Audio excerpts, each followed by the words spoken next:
Cut. All right. Good morning. Praise the Lord, everybody. Oh, wait. Sorry. Here we go. Now I'm here. Live and direct. This is the Bro Diallo Show. Q4 Radio.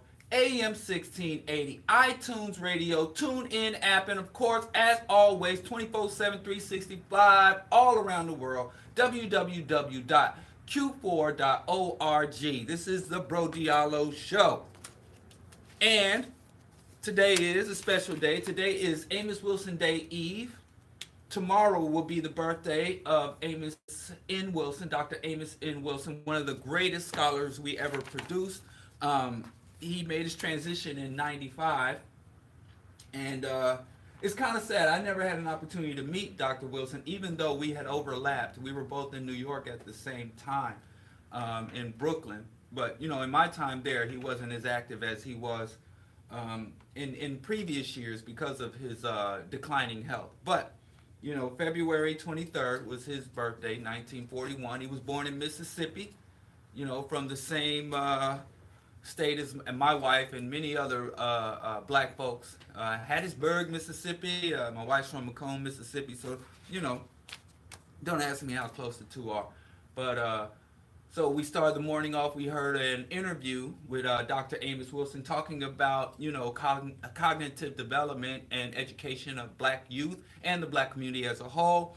Also, we had listened to Black Woman by Seun Kuti, and then following up, just listened to Black Times by also by Seun Kuti. Seun Kuti will be performing tonight in the city of Chirac, state of Illinois, right on Martin Luther King Drive at the Harold Washington Performing Arts Center, the Harold Washington Auditorium. So it's a lot of name dropping going on this morning. So come on to 47th and King Drive. I believe the show starts at 7 p.m. until 10 p.m. So please be there to support. We get a lot of complaints, and there's an entire movement here in Chicago fighting against the degenerate minstrel music that is blasted across our airwaves every day, nonstop. I don't listen to Chicago black radio because it's not really black radio. It's Chicago oppressor radio, Chicago genocide radio, where we have a city with a lot of violence, gang activities, social decay, and distrust. And the radio stations, the black-oriented, especially youth-oriented radio stations, play non-stop self-hate, non-stop self-degradation, non-stop murder, death, kill, non-stop individualism, non-stop materialism on our radio stations. And as Bobby Wright said, we have to be very aware of negative stimulation of the mind. It is a very serious issue, especially amongst vulnerable people. And we've known since we first arrived here in bondage that our degradation, our humiliation, and our destruction is their entertainment. White people find entertainment, they find great joy in seeing people they deem inferiors destroy themselves and degrade themselves. And even when they don't have black, Asians, Native Americans, when we say, no, we're not doing it, I'm not going to be your minstrel, I'm not going to promote my people's self-destruction and degradation and humiliation for your entertainment, they'll dress up like us. They'll put on blackface, but they also did yellowface. They do the squinty eye, and they buck their teeth and pretend to be Asian. They do the Chief Yahoo. They'll paint their faces red and dress up like Native Americans. Because they really get off on the degradation. It's not enough for them to steal your land. It's not enough for them to enslave you. It's not enough for them to steal your history. They also get great joy. And there were times in history where there have been a significant amount of black people to say, no more will we be your minstrel.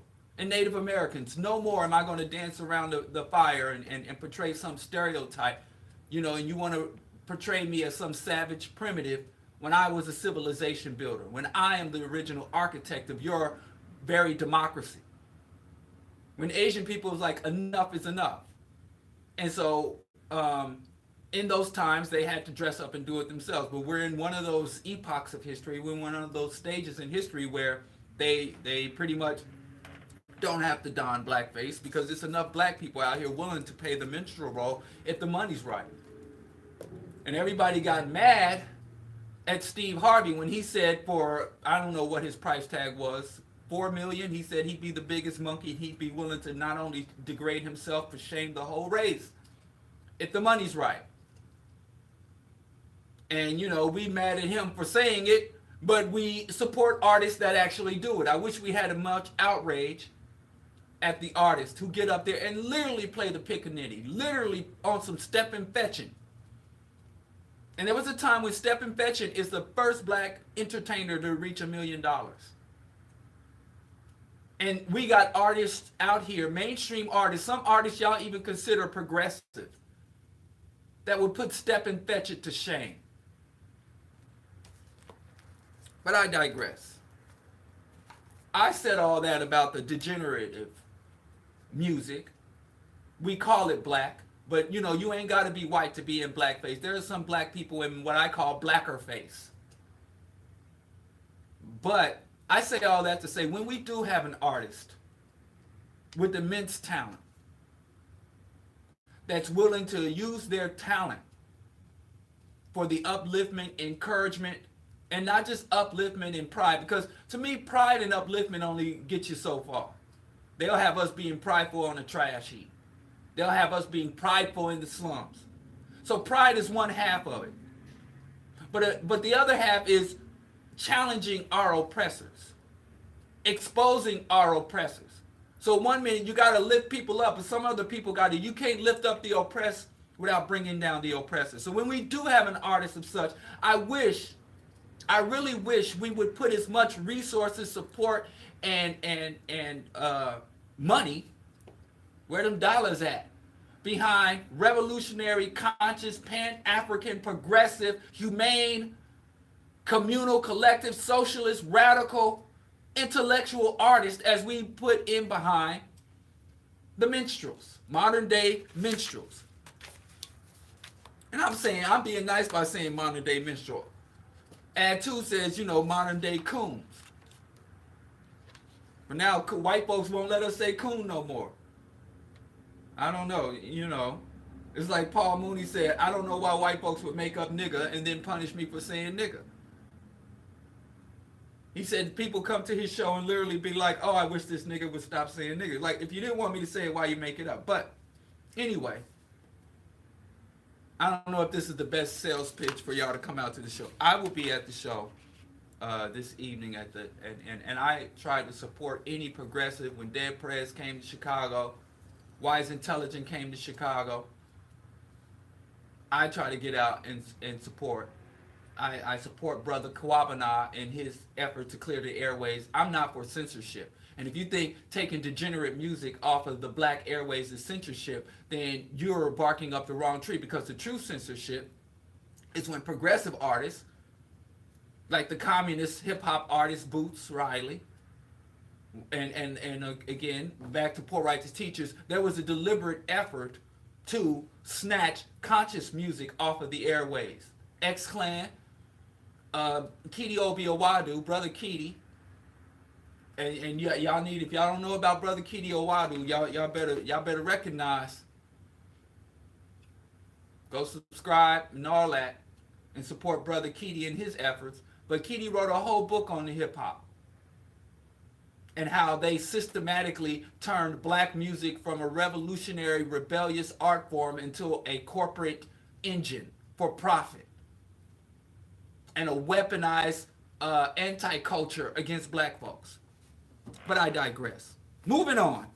Smollett, they got him locked up. They won't let him out. Well, he got out within minutes. Smollett is sticking to his guns. And I already did Wednesday. I already said that the show Jussie Lies exposed some truth. Now I don't know if Jussie lied or not, because like I said, in order for me to go against Jussie, I feel I got to lock arms with the police. And not just any police, but with the Chicago PD. And I ain't with that. You can forget that. You took my style. I'm taking it back. Kumo D. Sorry. Got a lot of rhymes jangling around in my head, and they get triggered by certain phrases. But I wrote a short thing saying that I ain't about to condemn, criticize, or go against Jussie Smollett. And I posted this to my bunker account. My main account is suspended.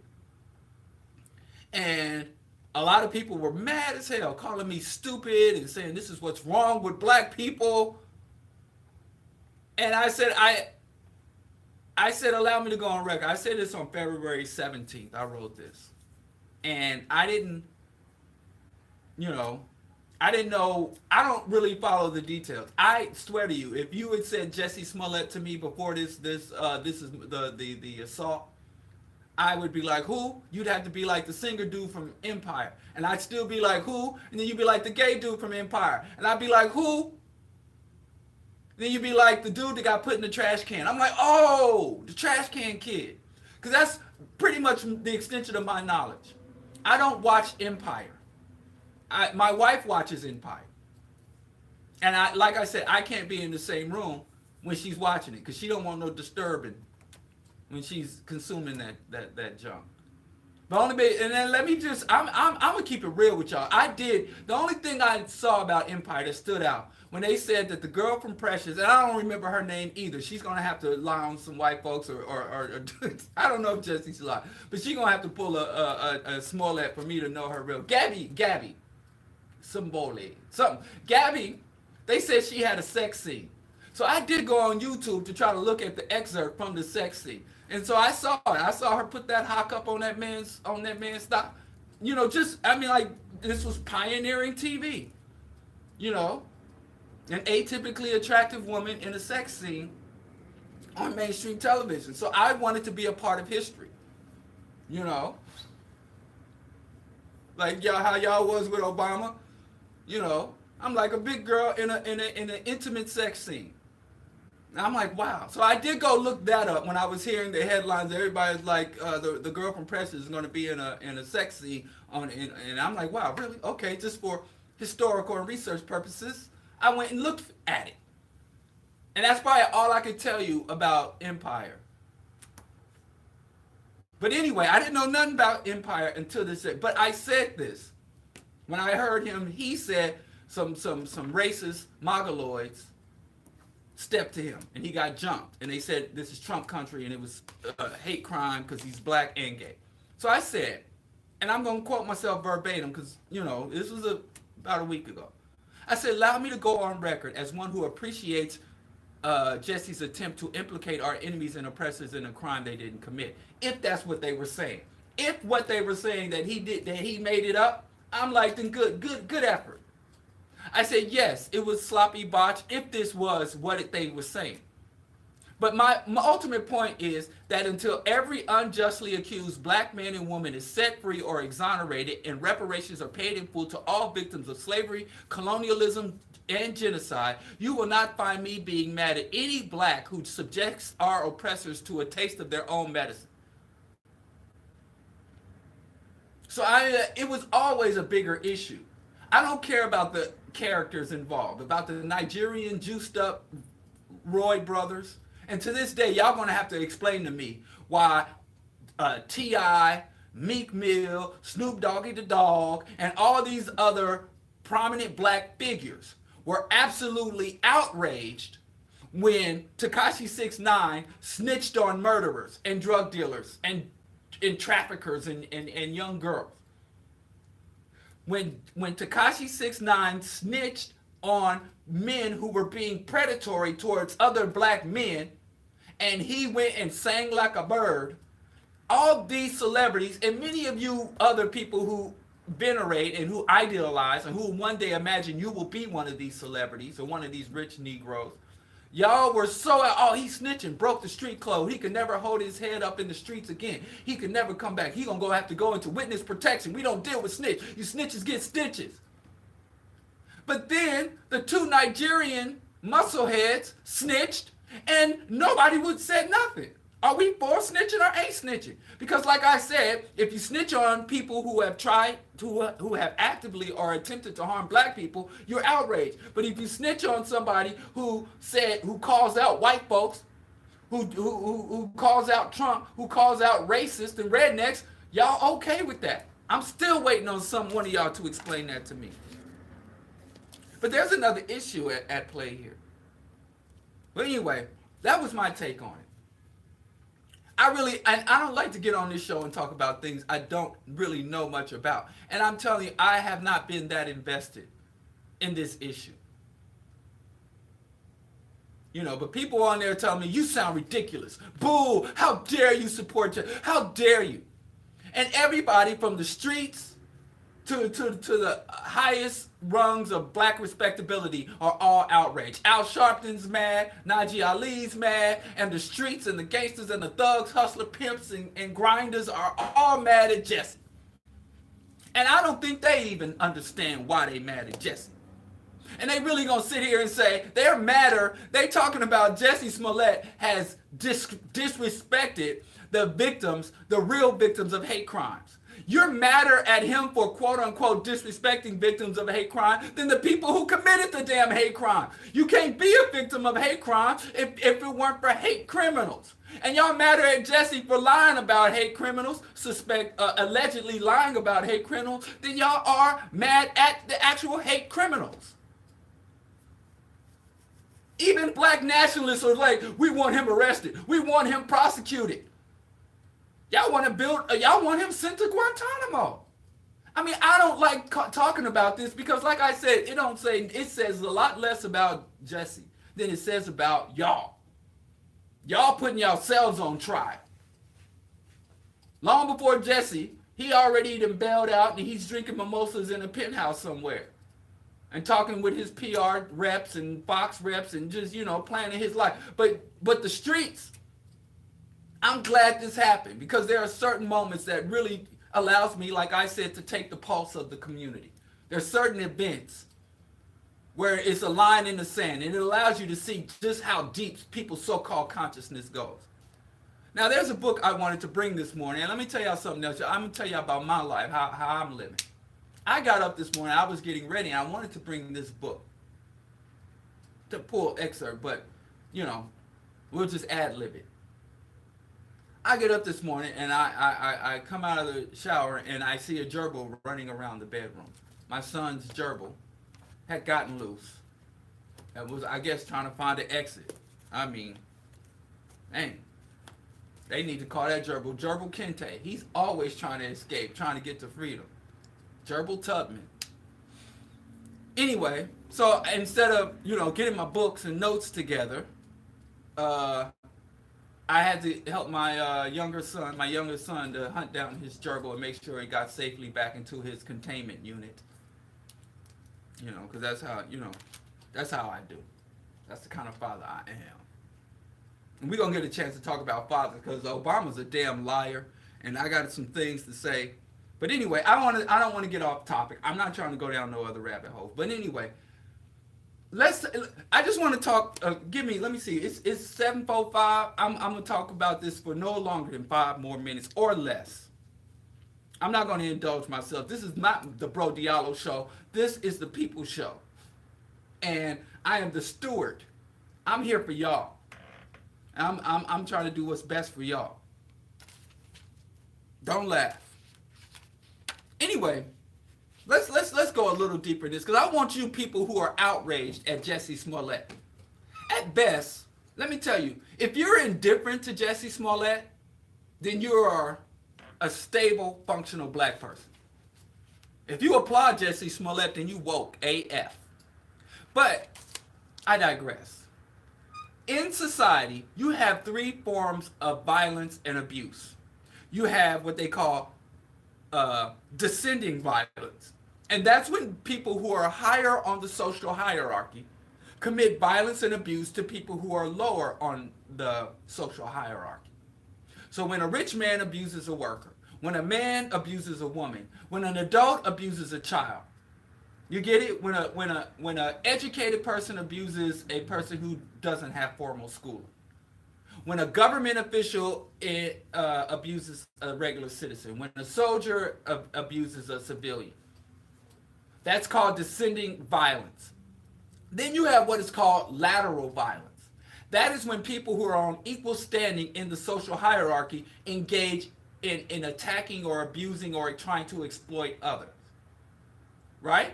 And so when you got two brothers on the street at pretty much the same level and standing, and they go at it. Or this Mueller thing, like the Mueller probe, Mueller, a white conservative fascist Republican, Trump and the Trump administration full of white conservative, that's called lateral conflict or lateral abuse or lateral fighting, infighting. That's what they're pretty much on the same level. So you can't really say Trump isn't a victim or Mueller is being victim. When Trump goes online and says, Mueller is a witch hunt, no collusion, or when Mueller, is smacking all of Trump's associates across the face with indictments, you can't say anybody in that particular conflict is being victimized because everybody in that conflict has the same amount of agency, has the same amount of power, resources, and standing. So that's what you call a lateral conflict.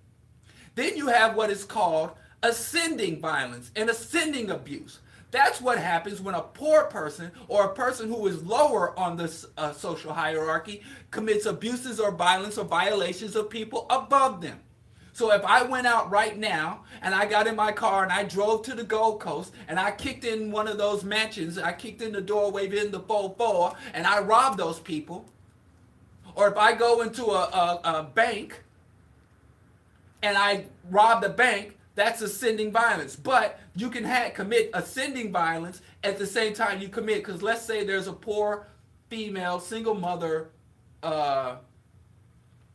teller there or a janitor there, and I shoot her in my robbery attempt. Then in my attempt to do ascending violence, I have also committed descending violence. So those are all three of the forms of conflict that you can have. That's it. There's no other types of conflict, even if it's collective or individual. The U.S. in Afghanistan, that is what you call descending violence. The United States, the world superpower, attacks an oppressed protectorate nation. Or when the brothers strapped up, those army vets, those 3 army vets that strapped up and engaged in maximum compensatory violence and went to attack the police, that is ascending violence. So what Jussie engaged in was ascending violence. Jussie attempted to implicate allegedly. It's all alleged. I still have not made I would still say I don't have enough evidence to really call it. But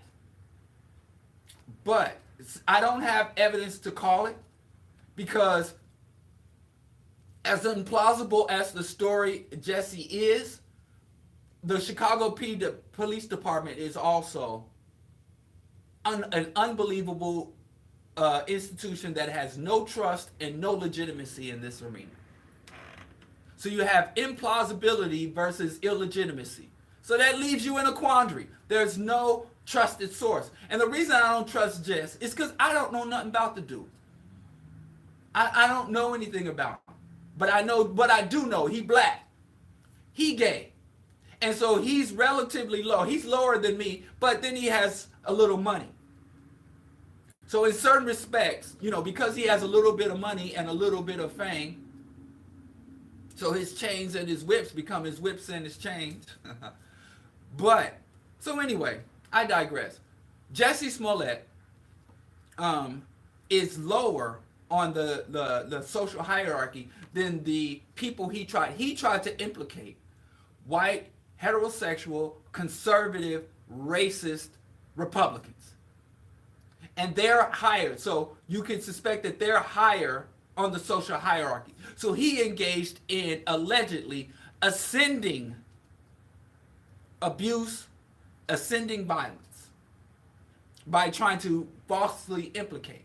Now, if you read Derrick Jensen, he talks extensively about, I don't know if he terms it ascending, lateral, and descending. But when violence is committed across hierarchies, he said there's certain responses. So when you look at descending violence, which means violence committed by people higher in the social hierarchy against people lower in the social hierarchy, it's almost unrecognizable because it is the current dominant state. It is all but unrecognizable. It is considered status quo. It is considered not that important. It is considered, even when the victims of descendant violence cry out, they're often blamed for their own victimization. But on the opposite, whenever there is ascending violence, it becomes national news. It becomes an outrage, and the victim becomes fetishized. And the whole group that the ascending violence perpetrator commits the crime of, the whole group becomes demonized. For example, descending violence is a parent abusing a child, or even a parent killing a child, a parent neglecting a child. That is descending violence. Another form of descending violence is when an elderly person is abused by an able-bodied person, adult or young youth, because they're vulnerable. And it happens millions of times every day across this nation. There are countless numbers of children in foster care or being abused, and it's just background noise. There are people who wake up in the morning, brush their teeth, make their lunch, and go off to work, and all they do is process all these abused children through a system of Division of Family Services and foster care and adoption, and they see just stacks on stacks on stacks of abused children.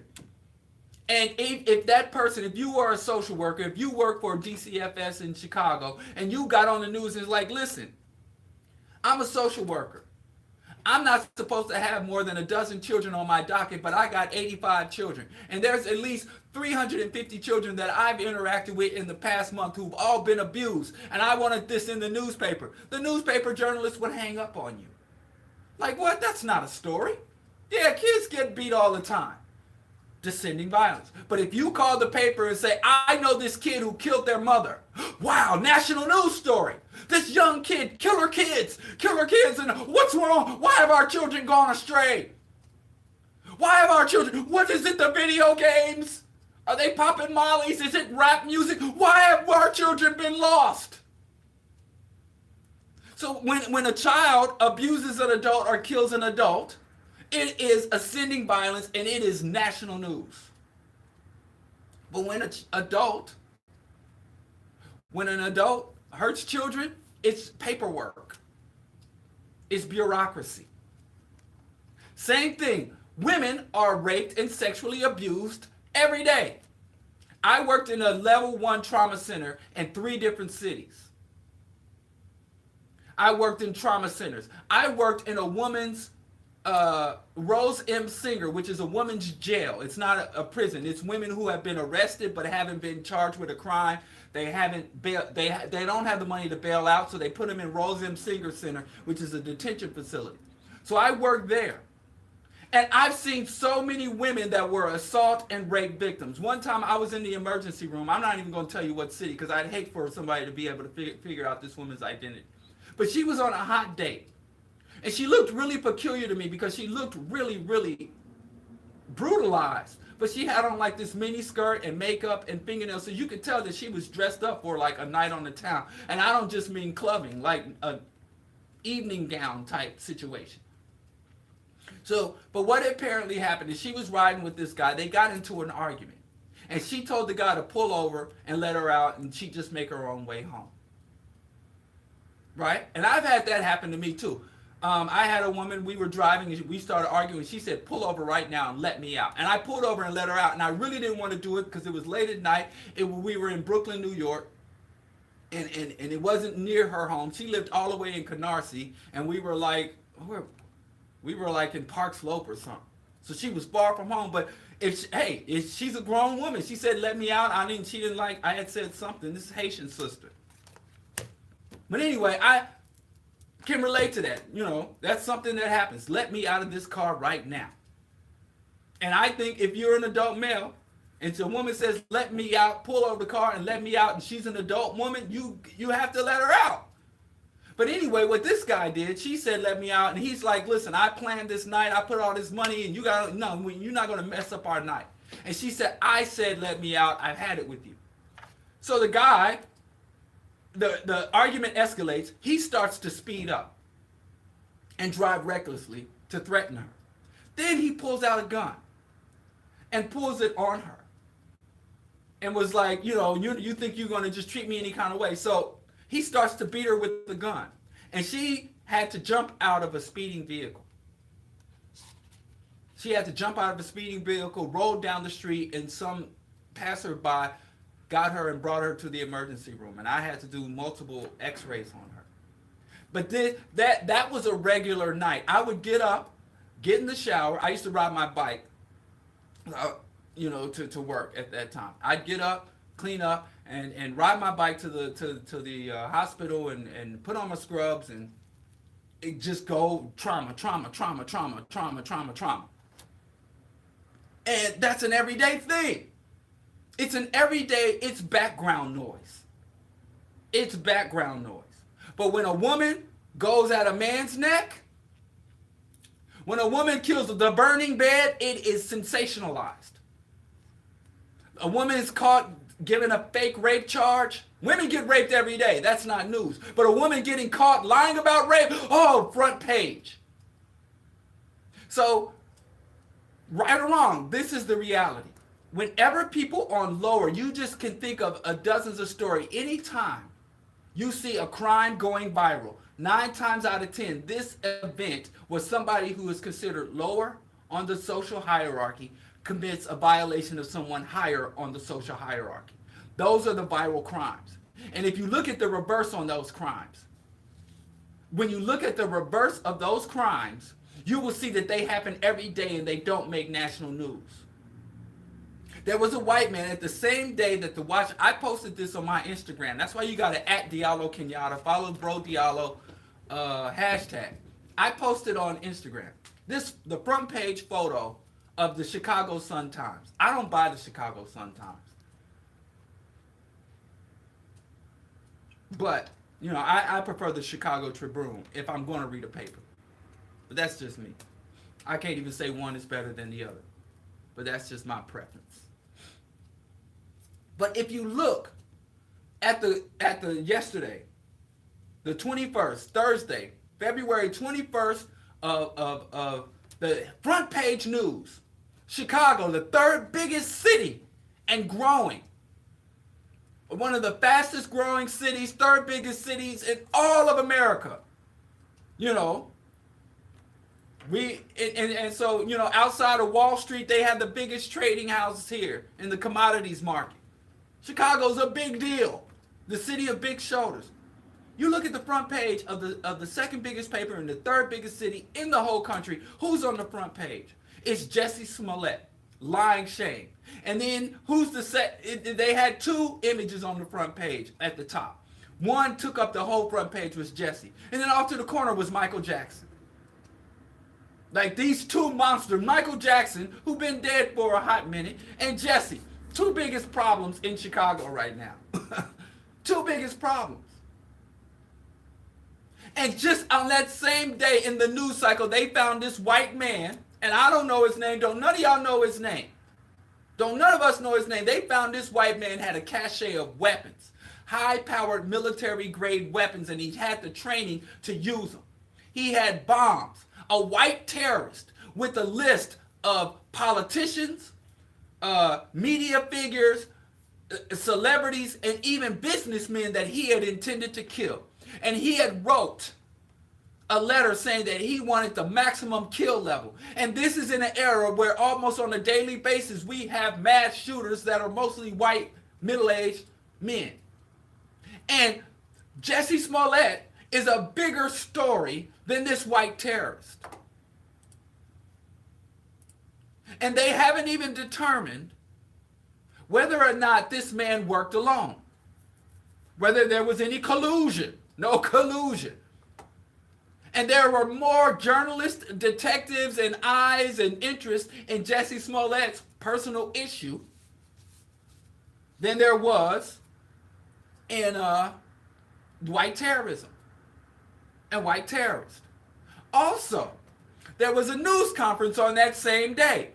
Now, we live in a city where they just, I was on the lakeshore and they shut down the whole lakeshore like that.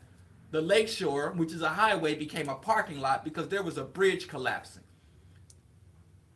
And there's a bridge I drive under every day, and the prayers go up because I'm like, this thing is ready to collapse. The Chicago infrastructure is collapsing. I don't have to tell y'all about the homicide and crime rate in Chicago. I ain't got to tell you about the high-level corruption going on at City Hall. Rating agencies that said that Chicago is one of the most corrupt cities, and Illinois is one of the most corrupt states in the country. Chicago, and we all know this from watching The Wire, the clearance rate. Chicago has one of the lowest homicide clearance rate. In fact, if you are a mass murderer, serial killer, or bloodthirsty gangster, Chicago's the best place for you. Because the police are absolutely inept at solving crimes. I worked with the brother on the Rep 4 campaign Tuesday. Go vote for Rep 4, Punch 32, Rep 4 for mayor. That was shot on Facebook Live or Instagram Live while he was live filming out campaigning for our candidate, Rep 4. He was shot. And they've done nothing. They have not, and he said he can't even get the investigator on the phone.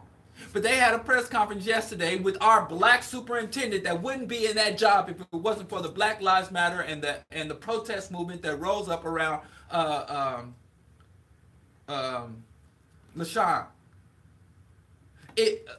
McDonald, sorry.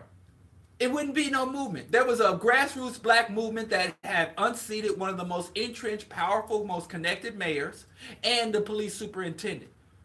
So whoever's the next mayor owes a direct debt to the black grassroots anti-corruption, anti-police brutality movement. They owe a debt which will not be paid. Obama ain't paid his political debts to black folks. He don't even acknowledge them. We need to start sending him letters like those damn credit agencies and student loan agency. We need to start sending Obama letters. He's delinquent on his political debt to black folks. And he's still in a position to repay it, and he won't. But more on that a little later.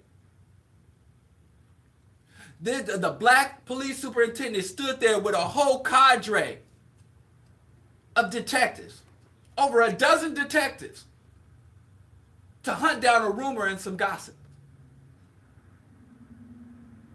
While we got bodies all over this city that have not been cases all over this city that haven't even been investigated properly, let alone solved.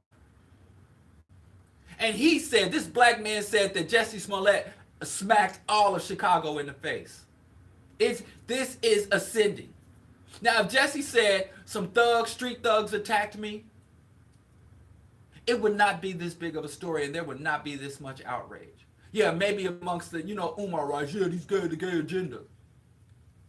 But it would not be. But because he said, allegedly, it is suggested that someone who is connected with the Republican Party, someone who is connected with the heights of power in this country, the right-wing, alt-right rulers of this country, and he indirectly implicated the Trump and the Trump administration, the Trump MAGA movement, that's the only reason there's this much outrage. If he said a couple of goons, if a couple of black guys, like all these other white people do, some black guy attacked me, he might have got a hashtag. It might have been a few funny memes, but it would not be felony charges and the highest ranks of the U.S. Police Department, the Chicago Police Department, doing press conferences about it, because then it would be descending violence. If he said some poor street thugs, some South Side cats had stepped to him, then that would be descending violence. So even if he was found to be running a ruse, it would not be this much outrage. So this is still about power. This is still about, and Cardi B, oh, man, let me not say too much about Cardi B. Had the nerve to say, he ruined Black History Month. Well, okay, it's our month. Let us deal with our month. You go to Latino, history. No, it's Latino Heritage Month. When is that? So I can tell Cardi B when she could be concerned. What month is Latino Heritage Month? Y'all tell me. Oh, okay. It's National Hispanic Heritage Month. It's in September. Actually, believe it or not, they get 2 months. They get September and October. National Hispanic Heritage Month. You worry about that, Cardi B. You go worry about, wait till September and see what happens in September. Let us deal with our little funky month. It's the shortest month. Y'all get 30 solid days. We only we only get 28. Let us do it. It's the rinkiest, dinkiest month. It's September. Yeah, I looked it up. Thank you, Marva. See, I got the smartest listeners. So you deal with that. She said he ruined Black History Month. What I think is he supercharged Black History Month because all of the issues of power, class, lynching, oppression, priorities, deprioritizing Black lives, all of the issues that come to surface in the Smollett case are present still and are relevant, historically relevant. And we wouldn't be at this point with Jussie Smollett being on the front page, being the face of deception. A Black man is deception. Now, there used to be a saying a few years ago, about a decade ago, Bush lied and millions died. Bush lied about weapons of mass destruction and over 1 million people died. A white man could lie, tell a lie, and not just try to implicate a couple of MAGA heads, but a white man could lie and millions of Arabs and Africans could die as a result of his lies. And then 10 years later, he got Michelle Obama sucking on his candy and twerking on his lap.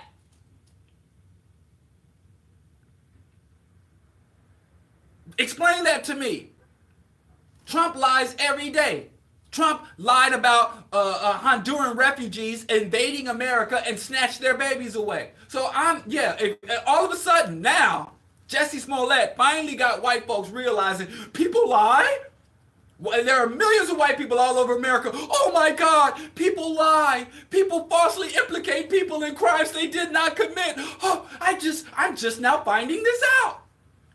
Remember that cracker that lied at Walmart and brother had bought a toy gun and was walking around shopping and the police came in and blew his brains out and they didn't charge that white. I got the white girl in the Obama, when Obama was running, she carved a B in her face and said that a Black man attacked her and carved a B in her face. I didn't see this national outrage. I didn't hear white people like, oh, we were caught. Oh, these white people have set white people back. Black people will never believe us now. All these white people lying on blacks, they'll never believe. I ain't heard white folks say none of the stuff you insane. I didn't see no editorials of saying this. I want the full extent of the law. Where are the white leaders like Al Sharpton? To denounce. But anyway, that's because when ascending violence happens, the victim of ascending violence or ascending abuse is fetishized. And when a person commits from a lower on the hierarchy commits a crime on a person above the hierarchy, when that happens, the whole lower group gets demonized. When a person like Jeffrey Epstein, when Donald Trump, when an elite person commits descending violence, normally it's ignored. But even when it's so egregious that it's brought to the surface, like Zimmerman and Trayvon or Trump, then it's just that person. People don't say, oh, look at the whites. They say, look at that white. But then when a black person does something, look at the blacks. Look at how black people. So it's about power. It's about class. It's about race. And the more outrage you see about Jussie Smollett, you should be outraged at the outrage. You should be outraged at the outrage. And all these black people who want white folks to know, listen, boss, I ain't with that kind of stuff. Boss, I ain't with it. Boss, I want to whip him harder, boss. Because that was what happened. If there was a misbehaved slave on a plantation, the slaves who had nothing to do with the misbehavior needed to show to the plantation master, even though they had nothing to do with the misbehavior, that they were just as angry and anti that misbehaved, that rebellious slave as Massa is. Hit him again, Massa. Hit him again, boss. Learn him good, boss. I trees coons for you, boss. You don't believe me? Because y'all love reading literally Lynch, but y'all don't like reading actual history of our ancestors. Now, if somebody wrote a fictional book about white history, y'all be like, that's illegitimate. Because white lives matter. So, if y'all just think this is about some spoiled celebrity, you are not, you need to get your critical thinking cap out.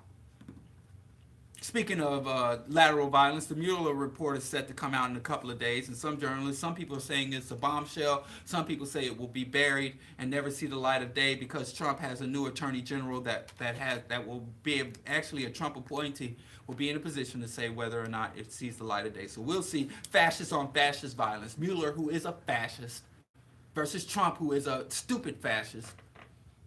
So let's see which one's out. Stupid, brutal fascism versus suit and tie, strict, more reserved fascism. Also, we moving on from that. I overindulged myself. But moving on. National emergency. Trump's national emergency is working its way through the courts. But one thing I want to say, and this other guy, you know, I got my own personal trolls. I'm not like you average cats. You know, I got my own personal specific assigned troll. So my own personal professional troll actually said something that made sense. Something that I've been thinking for quite some time. But I think he came up with it with his own brain. He didn't get it from me. But dude said, you know, basically the right wing was a hypocrite. And everybody knows, you know, the right wing, the evangelicals, Republicans are hypocrites. But this is a level of hypocrisy that I am actually surprised about. I did not suspect that the right wing, the American right wing, could go this far. There was a, if you follow right wing radio, up until Trump's election, up until the day Trump was elected, if you follow Alex Jones, Rush Limbaugh, especially under Democratic, but they were even on this under the Bush administration. If you follow the right wing, one of their major concerns was after socialism coming to America. After socialism was government tyranny. All these gun-toting Second Amendment goons are like government tyranny. We have to carry guns to stop government tyranny. And when you would ask them, what do you mean by government tyranny? One of the things they said was the U.S. military coming in to enforce laws. The Posse Comitatus Act. They said that the U.S. military should not be allowed to enforce laws. And they said that if a president takes unilateral power and deploys the military on U.S. soil, that is what they call crossing the Rubicon. Go look up that term. Crossing the Rubicon is a historical term, and it really means the beginning of the end of democracy in historical terms. But it's when a democratic ruler becomes a military ruler or a tyrant.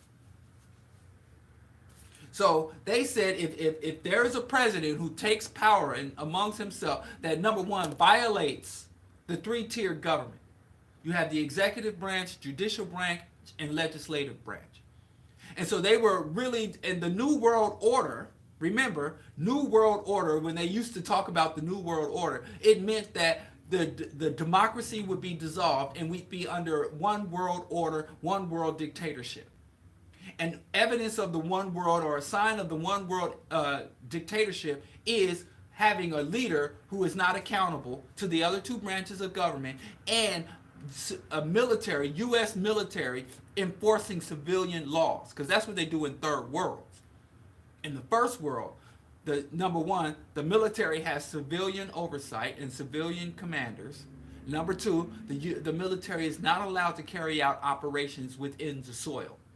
You know, your job is not to police black folks or white folks or any U.S. citizen. Your job is to kill black folks overseas and white folks. White folks can get it too. Look at the Bosnian War.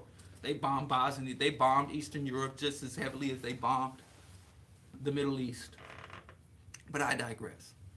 So that's what they were saying for many years. And there's documentaries like The Road to Tyranny. And all these if you go to, I used to go to gun shows. When I lived in Missouri, I'd go to these gun shows, and it's just overtly racist. There'd be these book tables. I didn't even look. I spent more time at the book tables than I spent at the gun tables. Because every single gun show has a several book tables. That's why I tell y'all talking about y'all ain't with all this talking and all this reading, y'all about action. You know, ain't no action without academia, without contemplation. But I digress. And they'd have books, weird books. Like there was this one book I'll never forget. If I had money to burn, if y'all made me as rich as y'all made Jay-Z, Beyonce, and Mayweather, if y'all made people who fight for y'all as rich as y'all made people who degrade y'all, I would buy this book.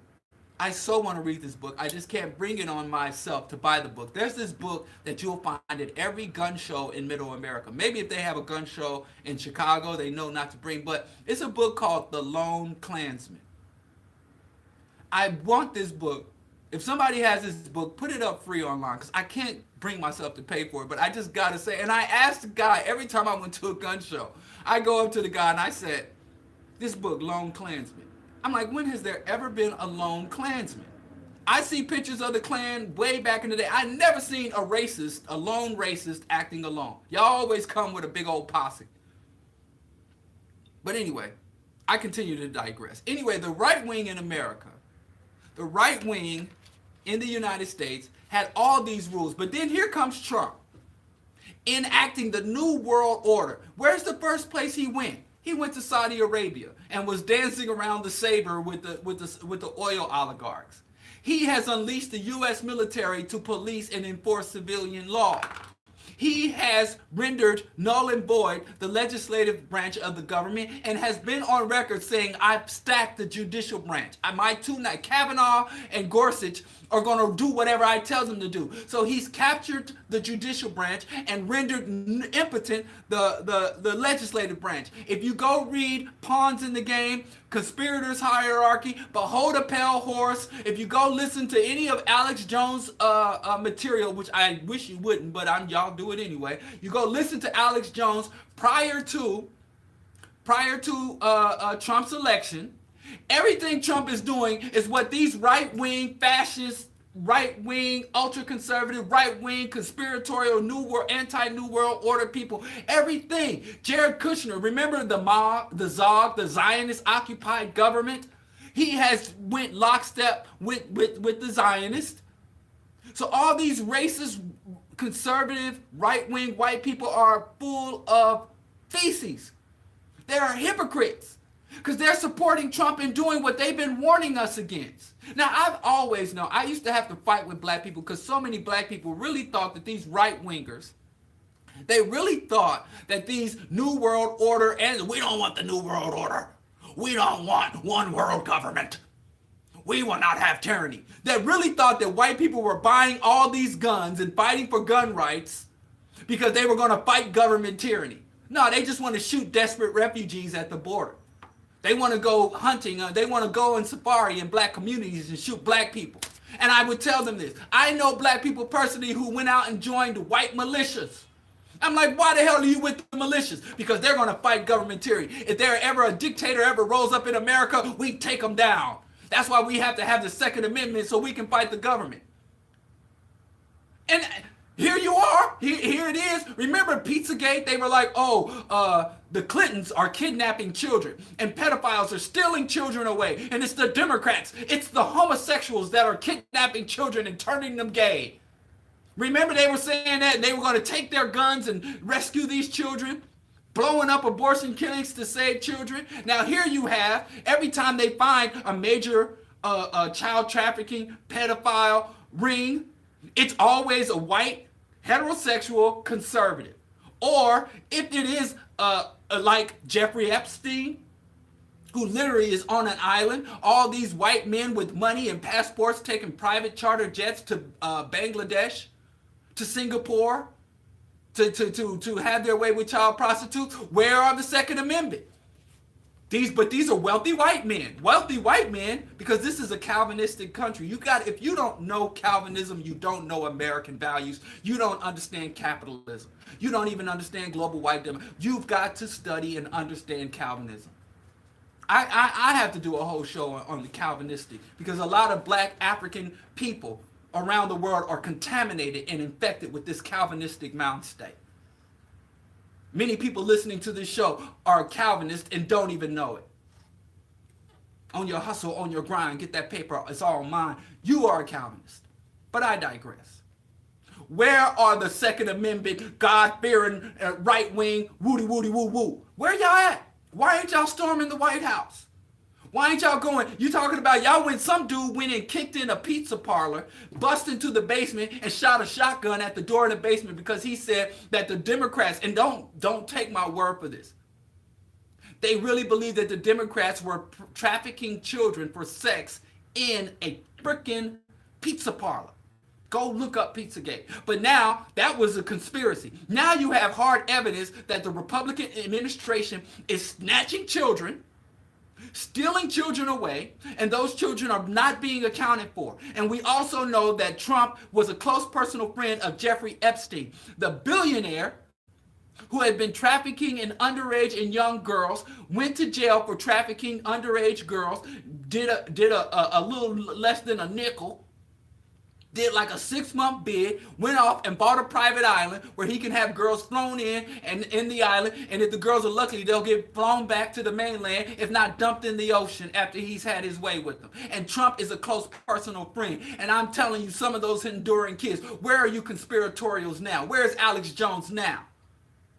Where are you Second Amendments to fight tyranny? The U.S. military is on U.S. soil enforcing U.S. civilian law. All you posse comitatic Second Amendment solutions, y'all some punks, liars, and suckers. And I ain't even mad at white folks for doing that because white folks have always done that. But all you black people who listen to Alex Jones, Minister Farrakhan went on Alex Jones. Even the late, great Dick Gregory sitting across from Alex Jones on his show. I'm like, what's going on here? All these black people, these black Huey P. Newton gun club, and y'all really believe that the gun rights are about fighting tyranny and not sustaining slavery and sustaining the status quo, oppressive status quo. I ain't anti-gun. I got me a little pistol. I'm not anti-gun, but I'm anti y'all's delusions about why we have access to guns. It's not to fight government tyranny. But I continue to digress. But I wanted to talk about Obama and Curry, but I'm running out of time. Let's go to the topic at hand. Resisting dogmatism. And if I got some time on the back end, I'll revisit. But I'm so mad. I don't want to start smashing this stuff up. I can't afford to replace this equipment. So let me not talk about Obama and Curry. I don't want to spit or vomit on this microphone. Obama is so disgusting, man, boy. If he didn't have all them cigarettes,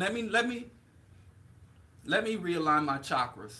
Somebody send some prayers up, y'all. Somebody burn some sage. Right now, somebody burn some sage and wave it. If you're listening on the radio or on the internet, put your sage wand, put some sage, and send prayers up. Do what y'all got to do, because I'm so mad. I'm so mad. I'm so disgusted. And again, it's never about the figure. Because if Obama went away tomorrow, there's a dozen Cory Bookers and Kamala Harrises that are ready to fill Obama's shoes. So it's not about the person, it's about the people. The fact that Barack Hussein Obama still has any standing in the black community. The fact that Barack Hussein Obama could still go draw a crowd. I went to heckle Obama. I ain't even gonna lie. You don't believe I was there? I think Uppity Negress, Kiki was there too. I went to heckle Obama. But when I saw all these puppy-eyed black folks that were still, inebriated from the Obama Kool-Aid, I was like, I can't sit here. I just left. The fact that Obama still has like I said, he owes a great political debt to black people. We made Obama, Chicago especially. Like I said, we need to get some of those late notice things. He's delinquent on his political debts to black folks. But some of y'all like, Obama ain't got to do nothing for us. But let me not talk. Steph Curry and Barack Obama and my brother's keeper. Let me just go. Let's move on. I might get back to that. Maybe give me a weekend. I'm going to go have me a good weekend. I'm going to go see Sheun Kuti perform at the Harold Washington. I'm going to see Sheun Kuti perform at the Harold Washington Center on Martin Luther King. I mean, they don't get any black. That's going to be the blackest thing I've ever done in my life. I digress. Blacker than black. Let's talk about dogmatism. And the reason I have to talk about dogmatism is because it's plaguing. It is plaguing the black liberation struggle. And the black liberation struggle is the only thing worth doing. If you're not a black revolutionary, what is your very point for breathing air? What is your point? I mean, the planet is on the verge of utter ecological collapse. The planet is being ruled over homicidal maniacs. But what's worse than having a planet ruled by a homicidal maniac is living on a planet that is ruled by homicidal maniac that now have the technology and capacity to extinguish all life on planet Earth. And y'all way too comfortable. Y'all way too comfortable. I see more outrage, and this is from so-called conscious black people.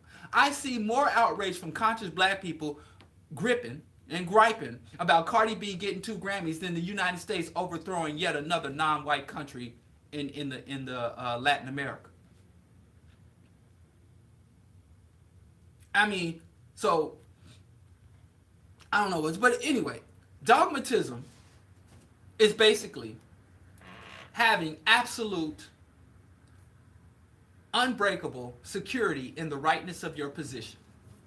And I know if y'all listen to the Bro Diallo show, you like, boo, dude, you ain't got no right to be talking about dogmatism. But let me tell you, I am not a dogmatic person. I used to be. I have matured. I have developed beyond dogmatism. Believe me, like I say all the time, and I ain't even ashamed of it. I was Umar long before Umar was on the scene. I was out there Umaring. Black family, alpha male, gay agenda, fight the gay agenda. I was on that too. Irrational. But ain't nothing wrong with that. I meet a lot of young brothers and sisters that are on that too. And I understand that process of development. I used to have dudes tell me when I was younger, I used to be just like you. What? Professor Mackey told me that. Professor Mackey's like, you know, I know where you're coming from. Go on and go through it and get through it. And I thought Mackey don't know what he's talking about. Burn it all to hell. You know, and to me, being right was more important than being liberated. I didn't know that at the time. But I digress. Let's talk specifically. People are I was just talking to someone, and they're very secure in everything that they think and believe is the absolute. They are not self-critical. And I tell people all the time, especially when it comes to when you get a group of dogmatic people together in a group. When I first got to Chicago, I was doing canvassing for the anti-eviction campaign. And I was talking to some of the other canvassers. And I was telling them, I was like, you know, it's curious that a lot of organizations are internally regressive. And they claim they want to have a progressive outcome. And I don't understand how so many organizations think they can do that. You have organizations that fight for things like democracy. But the organization within itself as it operates is not democratic. You have organizations that fight for economic justice. But the organization internally is not just. And it is the craziest thing. And I've worked with and I've even been a member of said organizations. You have organizations that say we're fighting anti-poverty and we're an anti-poverty organization. But if you look at the members in the organizations, you have people who are immensely wealthy and people who are starving. And there is no means or even no desire or interest in trying to equitably distribute resources amongst themselves. You got reparations, even when I was working with NCOBRA. And they were fighting and saying, listen, the U.S. government should give us reparations. I said I totally agree. But there's also an internal system of reparations that we can start to develop without even the input of white folks. We don't even need white folks' money.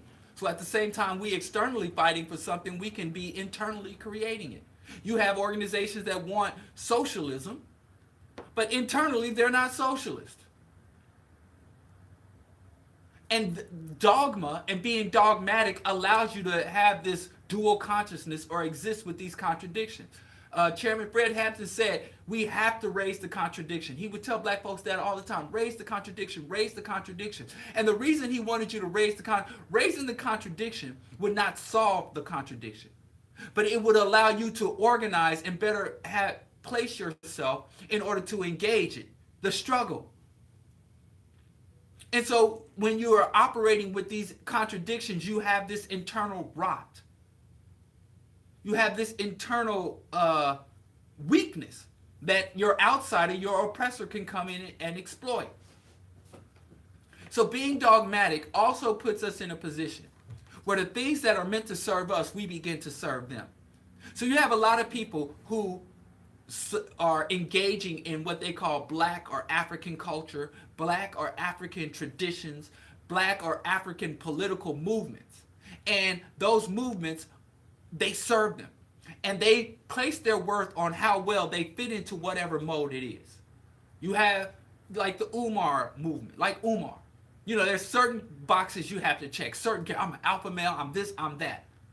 And there's never the question of saying, well, all this, you check all these boxes, you are the epitome of black alpha malehood.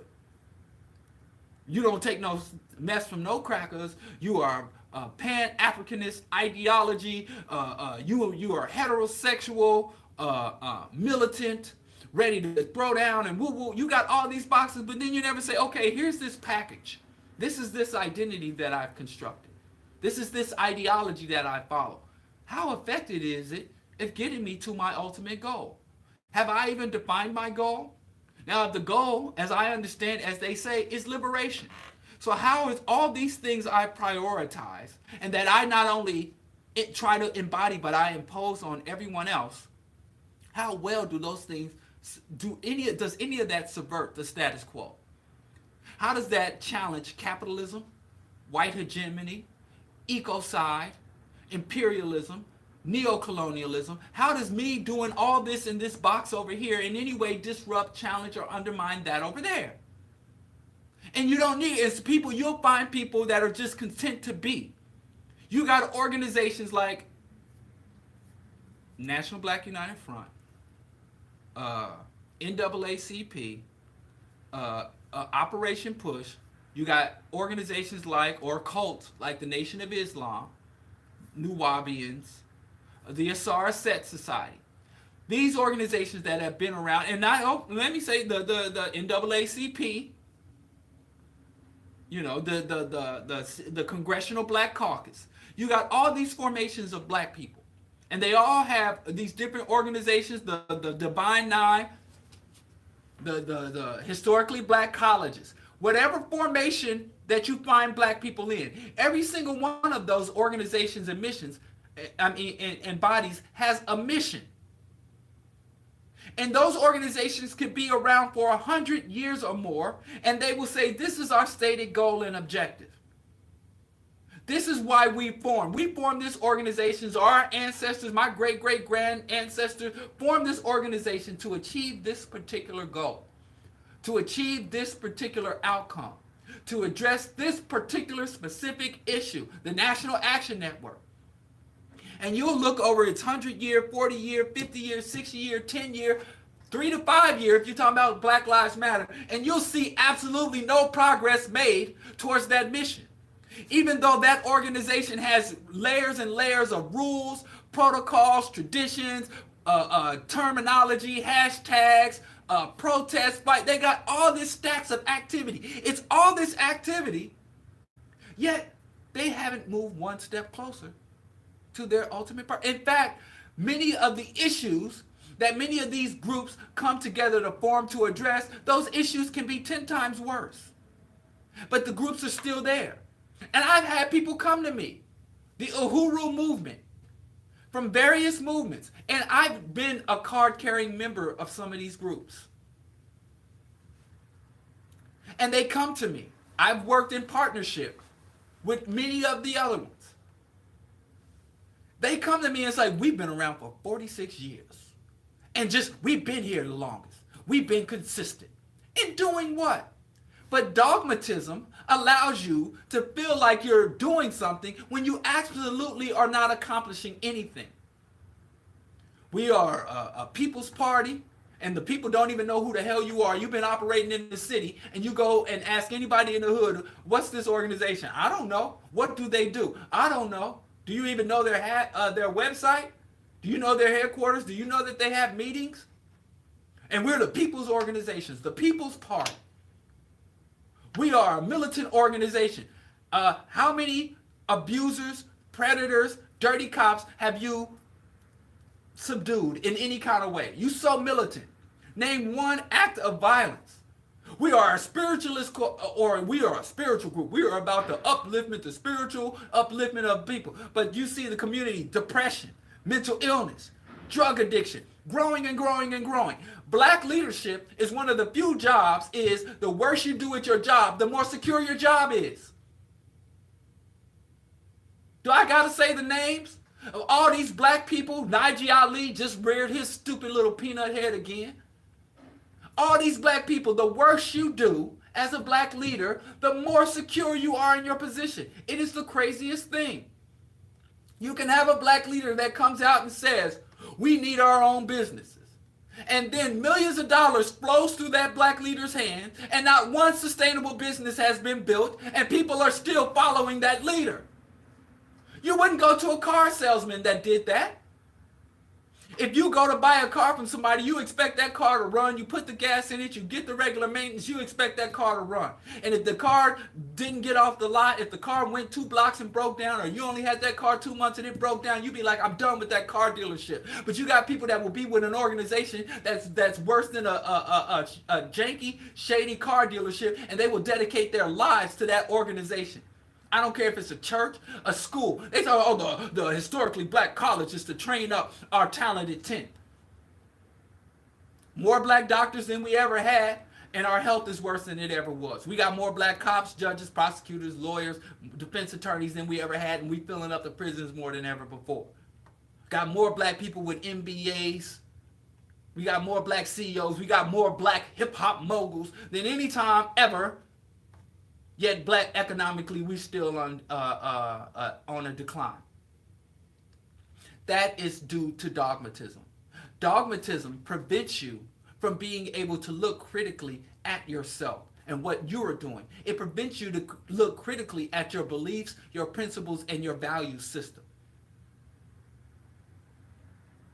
Dogmatism puts a ceiling, puts a cap on your intellectual development and progress. Dogmatism causes you to make an enemy out of your allies and allies out of your enemies. You'll see the DOS movement, they're getting cozy with the right-wing Republicans, with the MAGA, with the Tea Party, with the America First crowd, as they demonize and attack Africans, Caribbeans, Afro-Latinos, and African people from all over the world. That's because of dogmatism. Malcolm X talked about it. Malcolm X was extremely dogmatic. Somebody came to me and really thought they had me in a trap. They said to me, oh, you're always talking about Malcolm X. You're always posting and writing and quoting Malcolm X and recommending books by Malcolm X. But would you have followed Malcolm X? I was like, absolutely not. I would not have been a follower of Malcolm X. There's a lot of people I listen to, a lot of people I read, I study, I research, I appreciate their contribution to the just aspirations of our people, but I would not join them or work directly with them. And I said I would have never joined the Nation of Islam, not even under Malcolm, not even under Elijah Muhammad. Certainly not under Minister Farrakhan. But I would have been a member of the OAAU, because the OAAU was secular and it was internationalist. The Nation of Islam was religious and isolationist, exclusive. They'd rather lock arms with Arab Muslims than African traditionalists. And that's post. Elijah Muhammad didn't really mess with. He wasn't getting that Arab money, but Farrakhan was. Was. I don't know. I ain't looked into the finances lately. But I digress. But Malcolm X is a good example of a man who engaged in perpetual growth. Everybody is so in love with him going from Detroit Red. His nickname was literally Satan. From a drug abuser, drug dealer, philanderer, pimp, thief, and became a great, moral, strong, anti-racist voice. Everybody is so in love with that awakening. And even when you see a street thug, every time some thug gets in trouble, everybody's like, he could be the next Malcolm X. Okay, whatever. But like the Stephon Clark, when the cops shot down Stephon Clark, and they found out that Stephon Clark, even though he was a victim of racism, was also a scumbag who hated black people. And they were like, well, we can't condemn Stephon Clark. He could have been awakening like Malcolm X. But I would argue that Malcolm X, going from a individualist predator of black people to being a Nation of Islam member, was not that great of an awakening. I think Malcolm X awakening from being a religious cultist to being a Pan-Africanist, that's the awakening we should focus on. Because many of us, we get from Malcolm X, he went from Malcolm Little to Malcolm X to El Hajj Shabazz. The El Hajj Shabazz, even though he said I still go by Malcolm X, when he made his Hajj, his travels to Mecca, that don't mean nothing. But when he also went to Indonesia, he went to Africa and throughout Africa. And he got a global perspective on the system he had been fighting. He thought racism meant Detroit, Mississippi, and Chicago and Harlem. That's him. That was his world. And, you know, his delusions about heaven and the afterlife. But when he saw this system, you know, what the oppression in Detroit couldn't be possible without the colonization of Africa. The colonization of Africa couldn't be made possible without the Arab protectorates. The Arab protectorates couldn't be made possible without the alliances of the global north, of Great Britain, France, Germany, and the United States, Canada, Australia. And all of those nations couldn't be made possible without Israel, and he just made all these connections. And he was like, wait a minute. Ain't no mothership, ain't no the fall of America. He understood America could fall tomorrow and global white domination would still be a thing because this is not an American issue. This is not even a black issue. This is a global issue. And that's when they had to kill him. But a lot of black people, because of dogmatism, they get to the dogmatic stages, which is fine. I don't mind that as a stage. If that is your totality, it's a problem. If that is the stage you're going through, because listen, every black person born in this soil gets some of the heavy, relentless indoctrination. And that's what I don't like about these women, the women's movement, the gay rights movement, and the civil rights movement. Y'all deal too much with individuals and not institutions and systems. So we go after racist individuals. The civil rights movement say, oh, there's a racist individual. Get him. Fire him. Make him apologize. Women be like, oh, there's a sexist man. Make him apologize. Fire him. Hashtag me too. Oh, there's a homophobic individual. Get him. Get that individual. Y'all don't have an institutional analysis. Y'all don't have a radical analysis. You have a liberal complaint. But I digress. Let's get back to Malcolm's development because I think he is a good ruler. Many of you get to the Malcolm X stage and y'all like, I have arrived, and y'all go no further.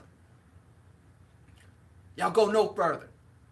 And you got black people running around right now. The white man is the devil. I don't trust F the police. They got a lot of the really good rhetoric. Like, right on, brother. Protect and respect the black woman.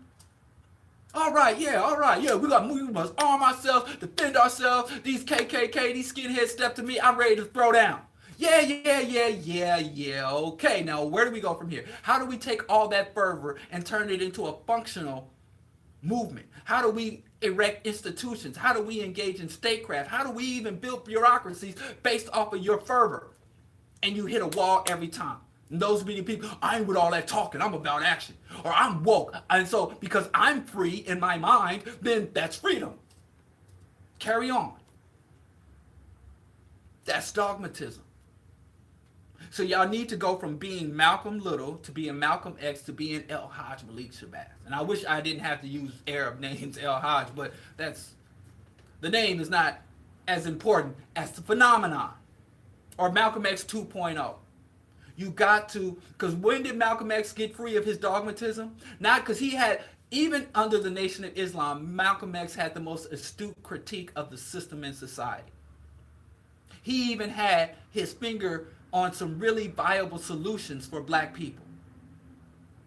But his critique and proposed solutions were handicapped by him being a member of a dysfunctional cult.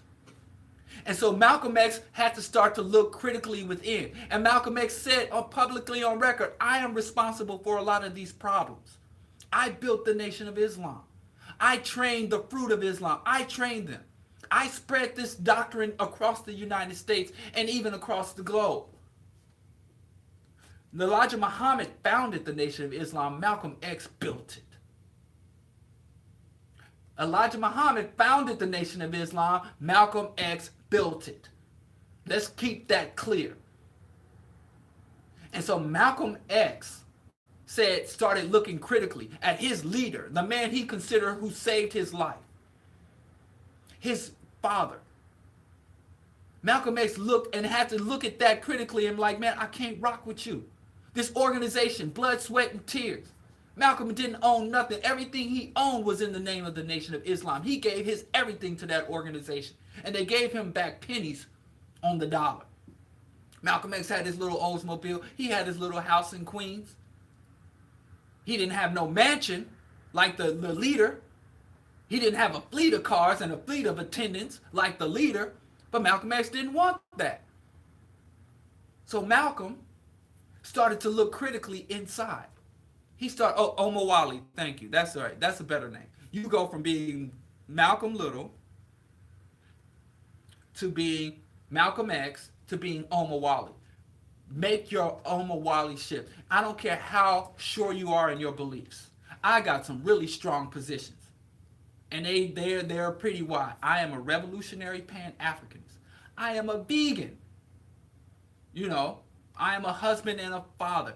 Every second of every day, I'm constantly scrutinizing. I'm constantly questioning. I'm constantly dissecting.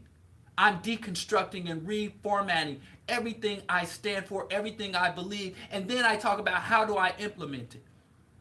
I'm a vegan. Oh, that's good. I can't stop at vegan. Oh, I'm at Whole Foods. I'm thinking, how can I grow my own vegan organic food?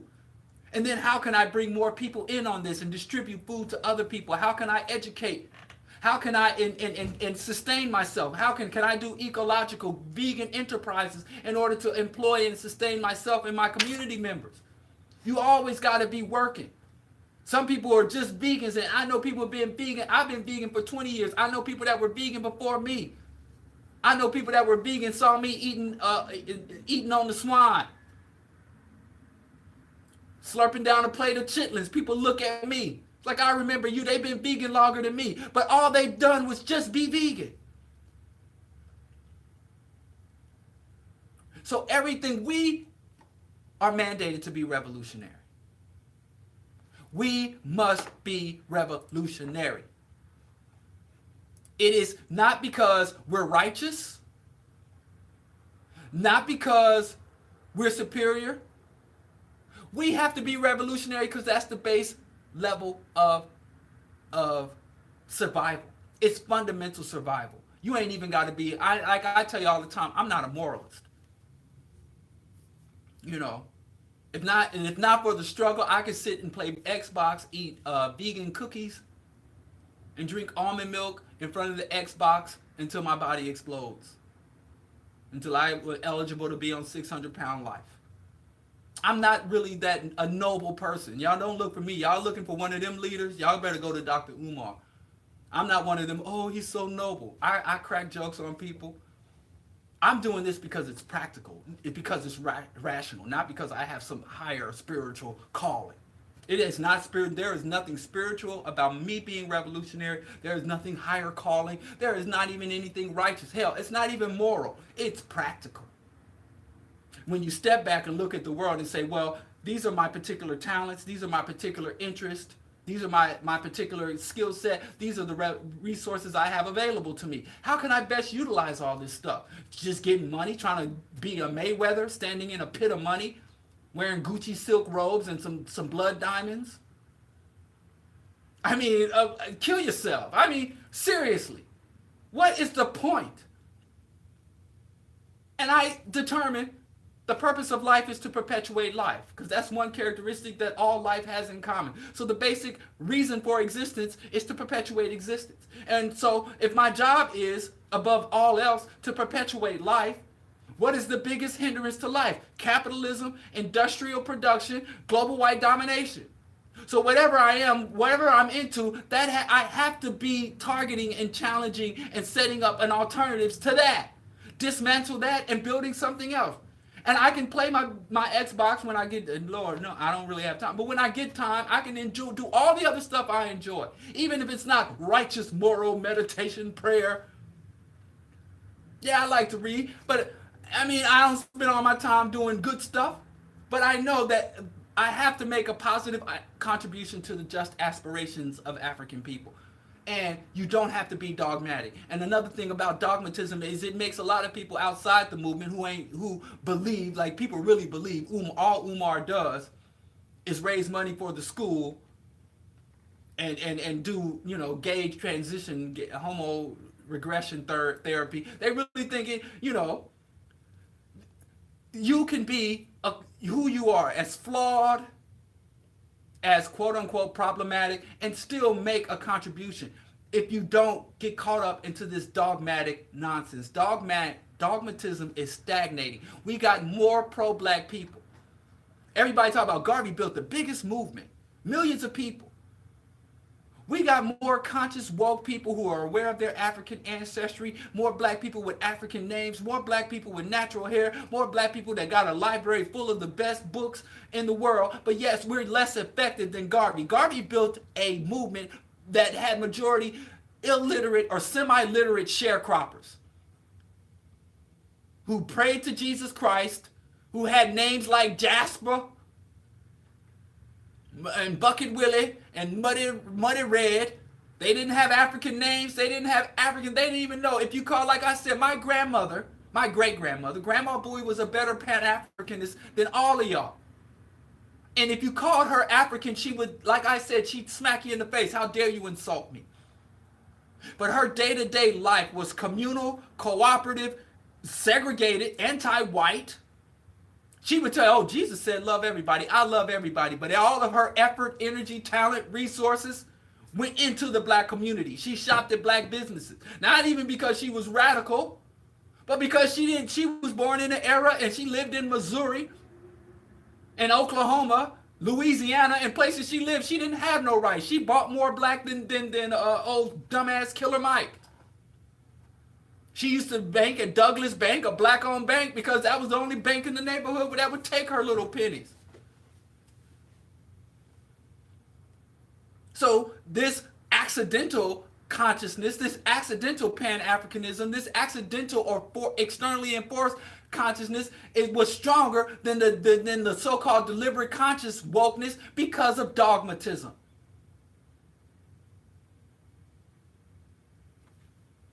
So don't ever be so secure in your beliefs and so caught up in your tradition and rituals. You should say, what I believe, what I'm doing, does it challenge the status quo? Does it subvert the dominant paradigm? This is Q4 Radio, AM 1680. You can find me at diallokenyatta.com. And I'm going to talk about this Obama Curry thing. I might just do a separate video. It's about time I do another Q&A with Bro Diallo.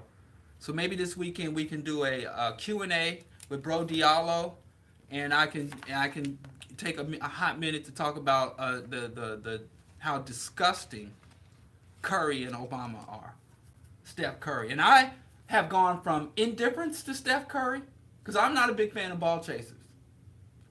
I went from indifference to open hostility. He's on my my S list.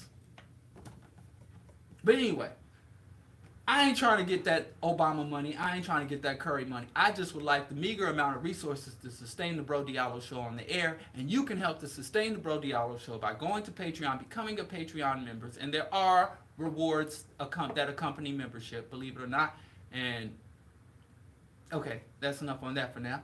And you can go to Patreon. You can make a one-time donation. You can go to DialloKenyatta.com. If you are waiting till you get your reparations before you kick in, I understand that it's hard out here in these streets, but you could also make a contribution by simply going to my YouTube page and subscribing to Diallo Kenyatta YouTube, going to the Diallo Kenyatta website and sharing the audio archives with your friends, lovers, neighbors, enemies, and allies.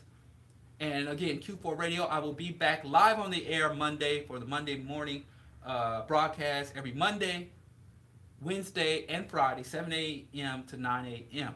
Bro Diallo Show. And I hope to see everyone at the Sheung Kuti performance.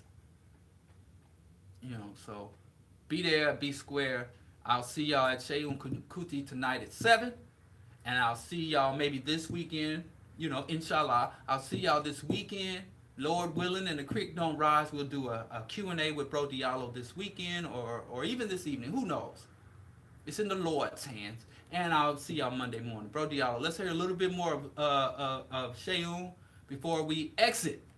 And higher consciousness. That's what we're trying to cultivate. Get beyond dogmatism. Become a critical thinker.